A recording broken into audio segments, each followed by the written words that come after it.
Welcome to Yu-Gi-Oh! Voice Notes. Have you ever wondered how I come up with my unique ideas? Why I forgo or include certain tech cards that others do not? Today I will unveil some of these secrets. With this, you too can develop the skills to come up with your own brand new ideas for the Yu-Gi-Oh! TCG, be it modern or retro. Oh, would you look at that? It's time to duel.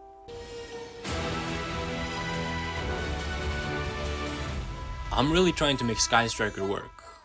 I'm a big fan of the archetype. I think it being a spell-heavy deck reminds me a bit of spell books, and its one-card combos reminds me of Zodiac, which are both two decks that I very much enjoyed playing in Yu-Gi-Oh's history. You may have seen my Mitsurugi Sky Striker deck that I posted a while back, and today I'm trying Fiendsmith Sky Strikers, with the idea that Engraver is effectively two spells, if you want to. Because you can Engraver pitch to get a spell, like Tracked or Sanct. Usually Tracked, because it's just better unless they troll you. And you make Requiem summon Lacrima, and then Lacrima can just send another spell to the graveyard. And you can turn the Lacrima into a Necro Equip in the EMC, so you can then activate like Engage into Widow to take something after you made the Necro Equip in the EMC. Or if you can facilitate some Engage draws, you can get those in as well. The Fiendsmiths are also light monsters, so you can make Azalea with them. So in a pinch, Engraver is Raye access, effectively, because you can make Azalea and then you can obviously link Azalea into Hayate or Kagari or whatever.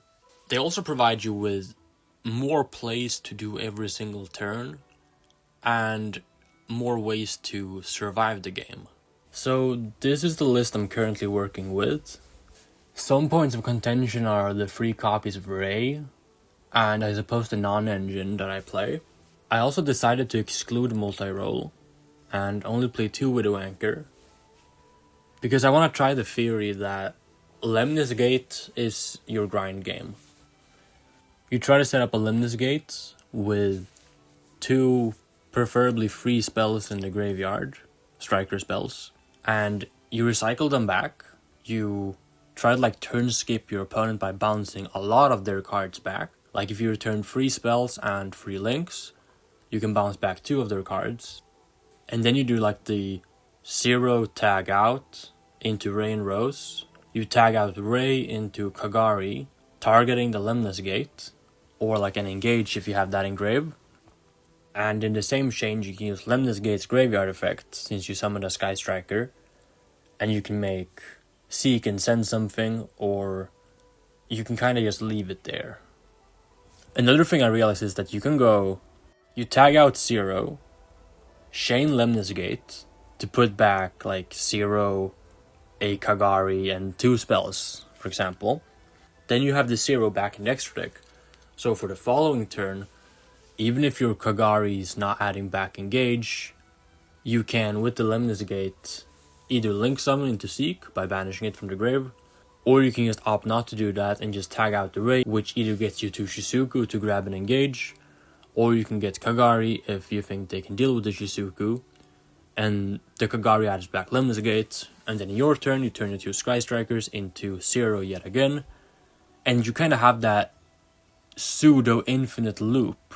Kind of like how, with the Fiendsmith cards I also play, the Fiendsmith cards are very effective at recycling themselves, and doing so, they are basically an infinite resource. And with Lemnis Gate, you also have an infinite resource. So the reason why I cut Multirole from the deck is because if you do this play that I mentioned with Lemnis Gate, you're putting all of your spells back into your deck. So Multirole and Lemnis Gate just don't synergize very well with one another, because one of them sets these striker spells to your back row, and then they get banished when they leave the field. And the other one puts them back into the deck. And I think if we take this approach to Sky Strikers, by foregoing the Multirole as your like pseudo spellbook of judgment that aims to be your win condition, because that was what Sky Striker was back even before Lemnis Gate, honestly, but like even in 2018, 2019, the reason why Multirole got limited was because it just made every single turn that much better. Because you could start with Multirole, and then you just play. You get all of your cards back for free. Sure, they get banished, but back then you could play like a 30 spell card striker deck. because you didn't have to play a bunch of hand traps, or you could play stuff like Goods and Metal for Fusions. You easily fueled up the graveyard, and Goods could also access your Sky Striker spells. If we're talking full power strikers, you had 3 copies of Kagari, 3 copies of Engage. That version also played Area Zero. So in that old version of Sky Strikers, you kind of had to rely on Multirole because that was your way to out-resource your opponent. Because your links were once per turn, and you couldn't really do much with the Sky Striker cards that you had, because all of them were very reactive cards. Like, yeah, you could Widow Anchor to take their guys, but unless your opponent has a really large field, then you can't really link into anything. Because unless you're going for like a Boral Sword OTK line, your opponent is probably surviving in old Sky Strikers. So I think the theory has to shift if we're gonna play Sky Strikers in 2025. And I think these cards allow you to make that shift. I think the deck was largely outdated, which is why you didn't see Sky Striker perform particularly well at most events. Sure, there was some tops here and there, but I think that was mostly a fluke because it was never a repeated success. And playing Engage as like a pseudo Power Grid is often not good enough because you're forced to play a bunch of Sky Striker spells and they're all kind of bad. Like, yeah, you can play Hornet, which is a 1-card Link 2, which was played a bit in Maliss. But like the Maliss deck didn't want to play multiple Widow Anchor, Sharkan, and Afterburn and all these spells that just gave you a bunch of options with the Engage. Because you can't engage into Widow Anchor to deal with a Detonator with twins under it. So your cards were just like significantly weaker. And you had to lean into the aspect of, okay, if my Engage does not draw a card, it's not good enough. And then you have to play Allure, a bunch of these other spell cards in your Maliss deck, just to facilitate the Engage actually drawing you a card. And you had to play Thrust and whatnot, and at that point you can't play hand traps, so when you go second in the mirror match, you're probably going to get cooked, because you play a bunch of striker spells that don't really do anything against your Maliss opponent. But this is all theory. I'm not entirely convinced yet if this is the way to play Sky Strikers. I'll play it this week at locals and see how it feels. I like the Mitsu version of the deck too. My only gripe with that was that I couldn't play enough non-engine, which is something I wanted to do. And in this Fiendsmith variant, I have a bit more non-engine, albeit much less powerful. But without Camellia, I don't think the Mitsu cards are as good. Because there's so many times where you just want to make Camellia because the Mitsu cards print bodies, while the Fiendsmith cards just make 2 bodies. So if all Engraver is Raye access, it's kind of whatever. But like Habakiri is Raigeki times 2 because you have the spell. You always have 3 spells engraved because that's how the Mitsu cards work. You could just make some Vampire and then link that off into Camellia, and that would always give you the 3 spells. And some Vampire nearly every single time would hit a monster in the 8 cards you see, 4 from you and 4 from your opponent. And if your opponent is playing a meta deck, they're playing a light or dark deck, so there you could just make Camellia if you had one. But we don't, so I really like the idea with the Mitsu Sky Striker deck. I think like, fundamentally it just makes sense, but I don't think it's justifiable right now. 1, because it's worse into draw. The Fiendsmith cards aren't great into draw either, but like they're slightly better and you can play more non-engine. So like if your average hand has 1 more non-engine card and 1 less engine card, then maybe you can opponent enough in their turn to where the draw doesn't hurt as bad. And obviously like if you go Engraver into Sanct, that's still pretty good into draw because you get to Lacrima, dump Paradise, and you get to play a bit with those cards at least. And also like this version of the deck can also play 3 copies of Raye because you don't play as many normal summons. And if you play 3 copies of Raye, you're more likely to open with the Raye, obviously. And the Raye is a 1-card 0, which gets you into Seek, which is additional disruptions should you need to. If you have Lemnis Gate, that is. Currently my Paradise is not in my main deck, because I am to go first in game 1, but when I'm unsure if my opponent is gonna let me start, I take out the 3 Fuvaloses and put in 2 Ash and 1 Paradise, because I think Ash is overall the most generic card, at least at a local metagame where you play against a bunch of random decks that you wouldn't play against at a YCS, for example. Albeit you can still lose to these random decks. I'm not saying they're random as in bad, I'm saying they're random as in you can play against Labyrinth at your locals, and you don't really want Nib against Labyrinth. So I think Ash is just the most okay card that you can put into literally every single matchup. Anyway, so how the Fiendsmith engine helps you survive is that, say you do have Paradise in your deck because it's post-side and you generally take it in. Could even main it if you want to. I just don't think it's necessary because when you're aiming to go second in game 1, the Paradise should not be as vital in game 1 as it would be in game 2 or game 3. I even take in Paradise sometimes when I go second against very control-based decks, where you don't really need to hand trap them, but you win in the late game. For example, against, say, pure Mitsurugi, I could see myself putting in Fiendsmith in Paradise. Or if I'm playing against Fire King, I would put in Fiendsmith in Paradise even when I know I'm going second. Because it's such a grindy matchup, and I really value the fact that one Engraver lets you dump the Paradise through Lacrima, and then they kinda struggle at killing you, because you can just save the Paradise until they summon something that actually threatens you. And it's quite a difficult card to deal with unless they have like an Ash or something, because it's a graveyard trap that doesn't summon. They can't Caesar it, they can't Impulse. It's just very annoying to deal with. And generally they tend to Ash your engages and whatnot, so generally the Paradise should survive. Anyway, so that's the fear with the Fiendsmiths. Like, they allow you to get to your Sky Striker engine, they fuel up your graveyard with spells. They're additional engine cards, so you don't need to play a bunch of bad cards like Area Zero in your deck. Because just having like 3 Raye, 1 Rose, 3 Engage, 1 Hornet is not really enough starters to play the deck like a pure deck. I think if you're playing pure Sky Strikers, you kind of have to play like Goods, Linkage. That version probably has to play Multirole, which might be a bad card with the release of Lemnis Gate. So I think just the fundamental theory of the Sky Striker deck with a Fiendsmith engine makes more sense than to play pure Sky Strikers. So that's the reason for the Fiendsmith part of the deck. I'm playing the one Sanct because you can add it off of Engraver if you think they have Droll, so you don't just like pass. It's a huge difference if you go pitch Engraver, add Sanct, and you have Raye in hand, as opposed to pitch Engraver, add Tract with Raye in hand and they Droll you. Because when you have Raye, you can Raye into 0. Even though the 0 can't search, you at least get that disruption on your field. And you get to make Caesar with the Fiendsmith part of the deck, and you can kind of protect the Caesar with the 0.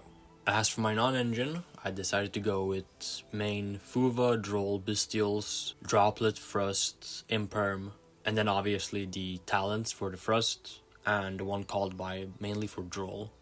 I'm at 42, which I think is fine, because I played 2 engines. I have a good amount of starters. I have 3 Raye, 1 Rose, 3 Engraver, 1 Lacrima, 1 Lurie in a pinch, 2 Tract, 1 Sanct, 3 Engage, and 1 Hornet. I also have the option of going Summon Bestial, normal Summon Hand Trap, make Moon into Fiendsmith combo.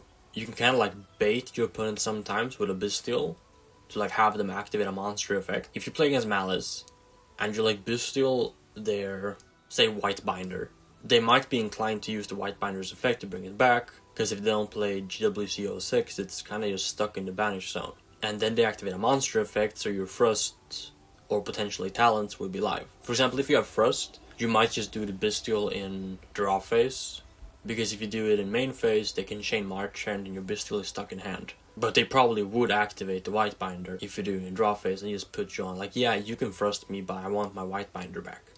Because they also get to draw a card and whatnot. So, like, it's probably fine for them in their mind, but then you could turn your unplayable hand into playable. And sometimes if you can just start to play it, then you can get pretty far. So that's the reason for the non-engine that I play. I consider playing Goods and Blackout Laughs, but I think that might be better in the pure Sky Striker deck, because you kind of have to get those free spells in the graveyard. For the Sky Striker lineup, I'm only playing 2 copies of Widow Anchor, and I'm not playing a whole bunch of Sky Striker spells. The main idea with them is when I can draw with Engage, it's really good, but just Lemnis Gate looping is good enough, because that can stymie your opponent, and then you can use your Fiendsmith cards to kind of do whatever you need them to do, because they're very versatile cards. With Agnum Day, you can OTK. I'm currently not even playing SP in this deck, because the extra deck is super tight. It was either between... I guess the flex spots are Moon, Seek, Agnum Day, and Chaos Angel. I think Moon is kinda mandatory, because you need to convert your bad hands into Fiendsmith engine. Or when you like Widow Anchor take something, you want to turn that into a moon, so you have your main monster zone free for your engages and whatnot. I like the Chaos Angel because I play both Bestials and I play like Fiendsmiths. The Sky Strikers are level 4 light and darks as well, so like it's super easy to make Chaos Angel in this deck. And it's just such a powerful card, particularly when you try to stall the game out. If you can make a light and dark Chaos Angel, that can buy you a few turns. And I think the Sky Striker deck is one of the decks where you can actually win if you can buy a few turns, because you can accumulate so much advantage with the engages, and you play pretty well into like breaking apart a board across a few turns, because you have the Fiendsmiths, which both chip away at your opponent's resources. You have the Sky Strikers, you can do like some Hayate pushes directly, so you can like maybe like survive with the Angel and like Hayate loop them with Lemnis Gate over a few turns in a game that you would actually lose, but you can win that game because they were just low on life, and you can Hayate poke them directly a couple times. You can also like pierce them with Agnum Day and whatnot. Like there's definitely some ways where you can like sheath out by just burning them. So that's it for the extra deck. I think Shizuka and Hayate might be necessary. I think 2 Kagari is fine. I think 1 Requiem is fine. The Seek is a little iffy. I'm not sure if I want to play that card really, but in theory it might be good with Lemnis Gate. But like I don't know how often you actually get to that, since I'm not playing that many spells.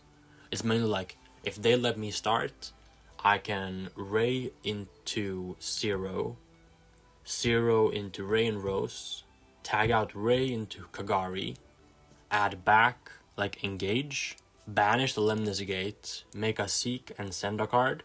But I'm not sure how often that comes up. So the Seek might actually be cut for an SP. I could see that. But on the flip side, Seek is also good when you're playing into a board. If you SP, it's kind of weird, because SP doesn't point down.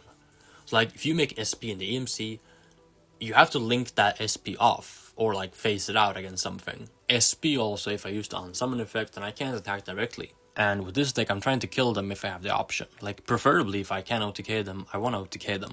And SP just denies you that option. But it is nice removal. So like the one thing could be Seek for an SP. Otherwise I think the extra deck is pretty cut and dry. As for the side deck, it is mostly for my local metagame. I like the Meowls because you can play them against any Fiendsmith, Pure Mitsu, Maliss, even against Lab, because like I'm not trying to have Droplet and Imperm and Droll against Lab. So even though Meowls is not amazing, it's maybe an upstart, which is way better than Droll into Labyrinth. The 2 copies of Lancia, because that was all I could fit for now, and I think with the Meowls it's enough. The 2 copies of Ash, like I mentioned before, I put them in with the Paradise for the Fuvolosis, if I'm not sure if they'll let me start. Against something like Maliss, where I think they're more inclined to start, even if I'm playing a blind second deck. Because a good Maliss opponent will see the value of White Binder banishing my spells and my Fiendsmith cards. So they just like would prefer to go first themselves and not have to deal with my Caesar and my like Seek popping their Dormouse, which sometimes can just have them pass turn. You can also like chain 0 to Maliss and Underground and pop the Underground, and it doesn't resolve because it's a field spell. So I think when you go first against Maliss, it's actually kinda easy, at least when you get to play. So against Maliss, I would choose to start actually. I also have the Sanctum for the Frosts. One thing about having the Frost targets is I'm not expecting to get hand trapped because I'm not doing that much on my first turn. My goal is to make like a Seek and a Caesar and maybe have a Lemnis Gate set up. That's about it. But I'm probably gonna survive. And if I can survive, then I can get to my next turn, where I preferably can get some engaged draws in and take over the game from there. You're really just trying to play for the long game and try to survive. So against Maliss, I probably would just keep the Fuvolosis post side and kind of put them on better habits, or like better shoes to let me start. Because I don't think they will. I think a good Maliss opponent will see the value of going first, and they will go first. If I'm unsure, I might not take in Meowls and Fuva, because that's a lot of bad cards if I'm going first. But on the flip side, if I'm playing as Maliss, I'm probably just taking out all the Bestials. I'm for sure taking out Droll. So that's 6 cards that I would need to exchange. Maybe if they just play 07, I'm more inclined to play Ash. But if they play GWC 06, or at least they side it in, then they might not go for an 07 line where I can Ash them. But I'll probably side in like 2 Lancia, one Paradise. If I think they'll let me start, I pull in Sanctum, or if I choose to go first. I wouldn't put in Sanctum if I think they're gonna start, because it's a very bad card if you're going second, obviously. And then in my side deck I also have one Hamp. It's for like just random things you want to deal with. Like some people just play tower cards at locals. Now the Lunalight deck actually does summon a real towers. That's a little scary. Pearly, I don't even know like what decks you wanna side Hamp in against. I think I put it in against something last weekend where I played Mitsurugi Sky Strikers, but I think it was just because I had to take out some non-engine, and it was just like the least bad card in my side that I could put in for the worst card that was in my main deck. It's also not a terrible card. It's a kaiju, where if you kill it in battle, you can then pop a card. You can also do like some really fun things where you, in the Mitsu deck, where you like tribute over your own guy, summon Hamp to your field, and then you trigger the graveyard effect of like Murakumo or Habakiri that you tributed, if you didn't have a way to tribute it with like prayers or ritual and whatnot. And you can just like get a free search, get a free body, and the Hamp is also level 8, so there you can make a zombie vampire. But even in this Fiendsmith version of the deck, I think the card is still fine. Like, you would like to side this card in when you go second against some decks, because you can just kaiju them over their problem monster. And it's a Sky Strikers, you can add it off of Engage, of course. So I think it's fine. It's like, it's a one-off that gives you a lot of versatility against random things you might lose to. And I think that justifies a side deck slot. At least if you're playing a deck like this where your side deck isn't that tight. One Duster and 2 Lightning Storm. Again, as I mentioned, like your side deck is not particularly tight, so I'm playing the 2 Lightning Storm, even though they might not be needed, just because they're good at locals. You play against some trap decks or just something where you want to clear their monsters, worst case, and Raigeki is not versatile enough. So it's a spell you can activate at first action that either can bait a monster effect, so your Froststone Talents becomes live, or you can just like Lightning Storm, and it's just a spell in the graveyard, and then you have 2 more spells and you get an engage draw from that. I think the backrow wipes are pretty fine. 1 Paradise, like I mentioned, 1 Mischief, 1 Sanctum, and 1 D-Barrier for the thrust targets. I could see myself playing a Black Goat actually in the side deck, even if I'm not playing goods, just because you can set the Black Goat off of thrust, or like you can search it and then pitch it with something, and then you can use it to call something. So the thrust just becomes more versatile in that regard.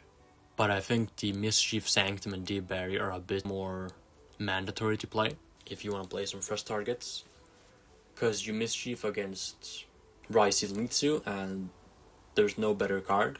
You Sanctum into Lancia against Maliss, and there's no better card. You D-Barrier against White Forest, and there's not really any better card. And if people want to play Lunalight as a fusion deck, even though it's an Exceed based strategy, you can call fusion against that version of Lunalight, and they're not really doing anything else, because the rest of the deck is like 8 fusions or something ridiculous that people play. So I think the list is pretty solid. There's some points of contention, like maybe play more, maybe play less of the Sky Striker spells, maybe not play Bestials, depending on how the metagame shapes up. But I think the theory with the deck makes a lot of sense. And I'm gonna play this at locals, and I will let you know how I feel about it. If you enjoy my content, make sure to also subscribe to my second channel, linked in the description box down below.